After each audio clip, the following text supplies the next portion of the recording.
A brand new beta, even a newer beta, just dropped right now. And I have a few things that I love about it.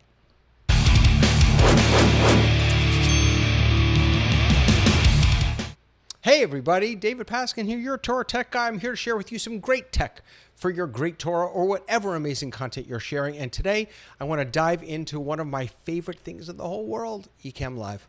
Ecamm is the production broadcast tool of choice for me, and I would argue for many people who use Macintosh. And I want to share with you just a few of my favorite things. They just released last week, beta 16.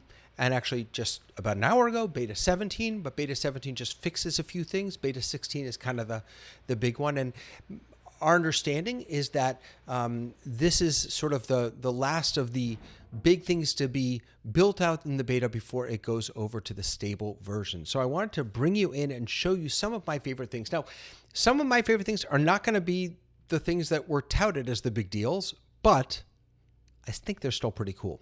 So let's head on over. I'm going to bring you into a live demo mode so you can see what I'm looking at. So this is the Ecamm interface. If you're not familiar with it, it's a paneled interface. So you have all these different panels that control different aspects of what you do in Ecamm. I've got my scenes panel, my overlays panel. Let me embiggen this, as Doc would say. I got my overlays panel here, my scenes panel. Down here is sound levels. I've got my interview panel here, my sound effects, and my camera effects. And yes, I left this one out for a reason. Now, let me tell you about my first favorite thing. My first favorite thing is this panel down here, the camera switcher panel. So the way it used to work before we got this big update was, let me jump in here and I'll show you. So we're going to show camera switcher in main window. There we go. So over here in the, oh, now see, now I'm not seeing it. Why, where is it now? Oh, maybe I have to go like this. No? Oh, see, now we can't see it. Maybe it's because I'm streaming. I bet you it's because I'm streaming.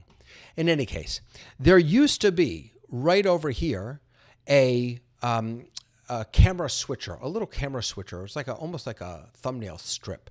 And it really didn't get the job done. You couldn't really see what was in there. They weren't live images.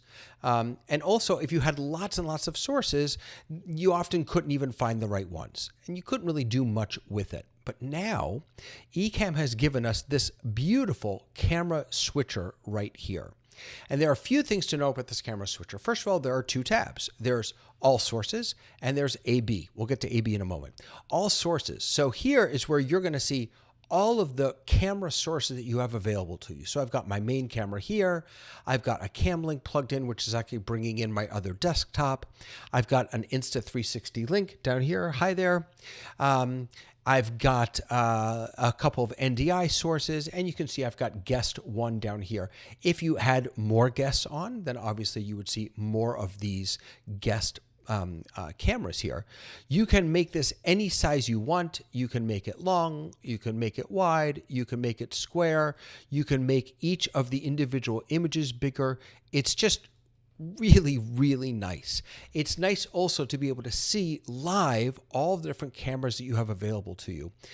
For my Insta360, for example, before I couldn't really see what it was pointing at, and I have it set up to have, you know, lots of different shots. There you can see one, there's another right there, and I wanted to be able to see what shot it was on, and if I didn't have the app open, I wasn't really able to see that. Now with the camera switcher, I can see exactly what that shot is. And then if I want to bring that into my scene, all I have to do is drag it in. I mean, come on, right? If I want to switch it up, I drag that one in. If I want to bring in a camera, let me see if I can actually do this. And I'm not going to drag it on top of the overlay. Yeah. So if I don't drag it on top of the overlay, it brings it in as a camera overlay. I can bring in any camera source right from my camera switcher. I don't have to do anything else. It is really fantastic. But there's more. Now, for me personally, I don't have a use for this, but I think it's really handy and incredibly smart. Two things. Right up at the top here of each camera, you see the little magic wand.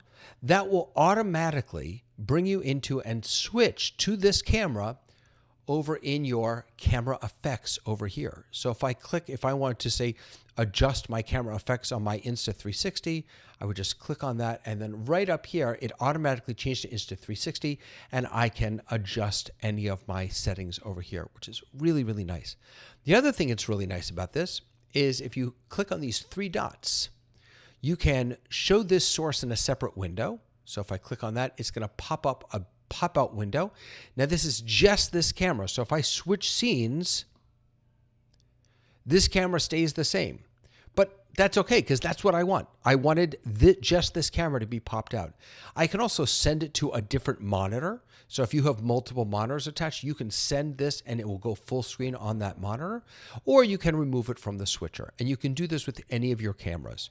So if you, for example, had, I don't know, you were doing a podcast and you really wanted the person who's sitting across from you to have a clean feed of one of your camera shots, so they could actually, as a confidence monitor, you could just pop this out and send it over to them. Really, really nice.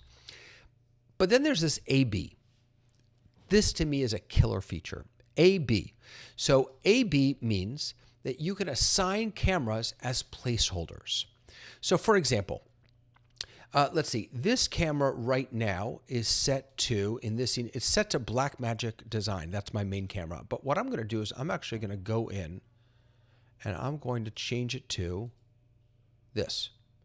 So this camera is now camera A. Now it looks like nothing changed, but watch what happens if over here in my camera picker, I change camera A to be, say, my cam link. Now, it didn't just change it there. It changed everywhere that I have camera A. Here's another scene where I have camera A. Here's another scene. Oh, that's not a scene where I have camera A. Is this a scene? No, that's not a scene where I have camera A. I don't even know where I have camera A all the time. There's another scene where I have camera A. You get the idea. The idea is that, let me go back to a main scene here.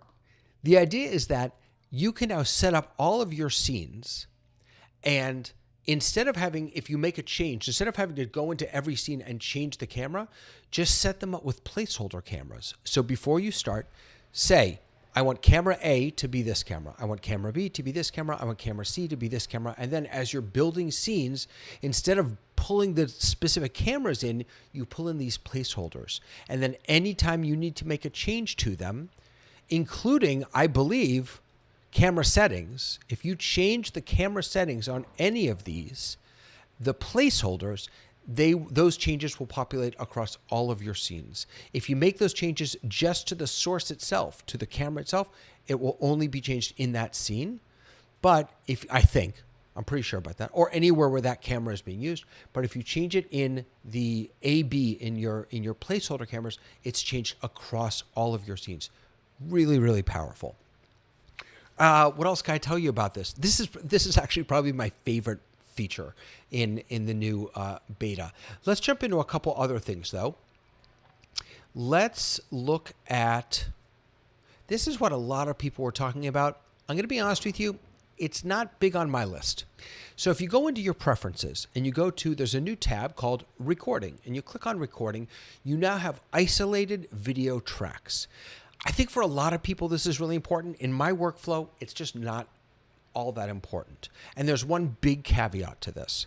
So you can record now, in addition to just recording whatever you're streaming, you can now record isolated video tracks. So you can, you can record your placeholder cameras.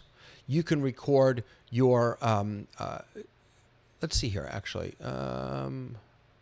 If I click on that, yep. So you can record basically two of your cameras, camera A and camera B, plus any of your interview guests.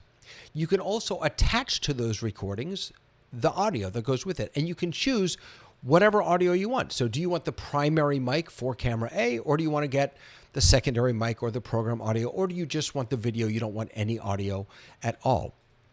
You can also record these either as raw feeds, so just what the camera's grabbing, or you can apply any of the camera effects that you've applied to it in Ecamm. You can apply those camera effects to your recorded video sources. So here's the caveat. The caveat is, excuse me, that if you're recording locally from your device, your machine, brilliant, beautiful. If you're recording your interview guests, it's important to remember that Ecamm will only record what your interview guest is sending you. So that is to say, this is not double-ended recording. Double-ended recording is actually coming out from Zoom later this, probably next year, where there's a local recording of both folks. So let's say your rabbi is interviewing a congregant or another rabbi for a podcast that you're doing for your synagogue. If you're doing that over Zoom, eventually, you'll be able to have double-ended recordings, which means on both devices, the recording is recorded locally, the camera is recorded locally. Both of those are then uploaded to Zoom, and then the host or the producer or whoever's putting it together can grab both of those feeds. So what that means is that if you hit a rough patch of, your internet, or there's a drop, or there's some stutter or lag, the local recording won't have that because it's all happening right on the device. So after the fact, even if during the stream there was a little bit of stutter, you'll have a really nice, clean set of video and audio that you can then repackage or repurpose for social media, for podcasts, for what have you. What's different here is that this is not double-ended, so it's not recording locally on each machine. It's recording on your machine, and so whatever is sent to your machine is going to be what's recorded. What that means is that for me, if you're using this as sort of a backup to make sure that you have, a good quality video and audio, this may not do the trick because it's reliant on your bandwidth and on their bandwidth and what they're sending you. If you want to if you want to record isolated cameras so that you can do different cuts and kind of mix it up later for social media, this is probably fine. But just bear in mind that you are beholden to whatever you're receiving from your interview guests. So that's new on the ISO video tracks, recording isolated video tracks. There's one other thing that I wanted to share with you. There's a lot in here, by the way. I'm just not even scratching the surface. But one other thing I want to share with you, which I really think is kind of neat, and that is widgets. A widget is basically just a website. It's an HTML. It's a basic website that can be embedded somewhere else. So down here in the overlays panel, we have a little world button, and if we click that, it'll bring up our little widget thing, our widget dashboard, and we can now say we can either paste the website of a widget from. There are lots of different places you can get widgets. So something that's organically changing or dynamic on its own. Maybe you're using a scoreboard or something like that. Or you can just put in any website. So I'm going to put in my website, TorahTechGuy.com. I'll leave all of this. I'll say keep it running in the background, and I'm going to add my widget overlay. Now it's going to go grab that website, and it's going to bring in this website. This almost looks like a screen share overlay. Let me make this a little smaller. It almost looks like a screen share overlay, but actually this is a real live website. Now, up until this last beta, here in Ecamm, we weren't able to interact with it. If I went over and I brought it in as a screen share overlay or a camera overlay, I could, on the device on which it's running, I could interact with it. But now we can interact with it. If you look at the very bottom here, there's a little hand with a little toggle. If I turn that toggle on, now I can scroll within this page right here in Ecamm. And you get all the animations of the full website. You can even engage with the website. So if I wanted to see what kind of workshops David might be offering, I can click right there. I can bring a website to life right in my stream without having to do any kind of overlay or anything. I just use a widget, I type in the URL, and it's right there. And if I went back, let's say I went back let's say I jumped forward in a website and I want to go back, I just click on the back button and it'll take me right back to my home page. I can also refresh the page right here using the refresh. This is a really, really nice little piece of functionality to be able to just bring in a website, interact with it live. Let's say, let's try a different example. Let's say I was teaching, so I'm going to turn that off so that I can edit this now. And let's say I wanted to bring in, Let's see. Oh, go to Safaria.org. I use Safaria all the time, so I'm going to call this one Safaria. Let's say I'm teaching a class, and I want to bring in Safaria. So here's Safaria. I'm going to hide my face just because this is a little small. So if I want to make a donation, by the way, we should all make a donation. I could click right there. Now I'm going to go ahead and change this so that I can interact with it. And now I can close this. I could log in if I want to. I could search for a text. I can bring it up right here in my browser. This is really pretty cool, right? And interact with it right here in Ecamm. Really, really nice functionality. That is widgets and our ability to interact with them live. Let me see if there's anything else that I wanted to mention that I didn't bring up yet. We talked about the camera switcher. That's my favorite part. We talked about the ISO video recording. Oh, this is kind of nice. Now when you're, so I'm streaming now, so I'm not sure I'll be able to show this to you. Not really. Well, a little bit. So right now, if I look up here at who's watching, if I click on this, now I get a nice drop down showing me where I'm streaming and how many viewers are on each. It also gives me sort of an indication of how strong it, am I streaming well? That would turn yellow if there are any problems, or red if it isn't working. So that's another nice feature right there. So you know what? I'm going to stop there because there's a ton of stuff in here that you all should check out. The camera switcher to me is just fantastic. ISO video recording in certain situations is just mind-blowing.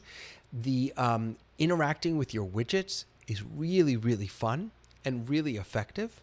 And of course, having more detailed insights into who's watching your streams, who's engaging with you, and all of that information is really fantastic. Those are a few of my favorite things from the latest Ecamm beta. By the way, you can easily jump on the Ecamm beta if you're an Ecamm user. Just go to ecamm.com/beta.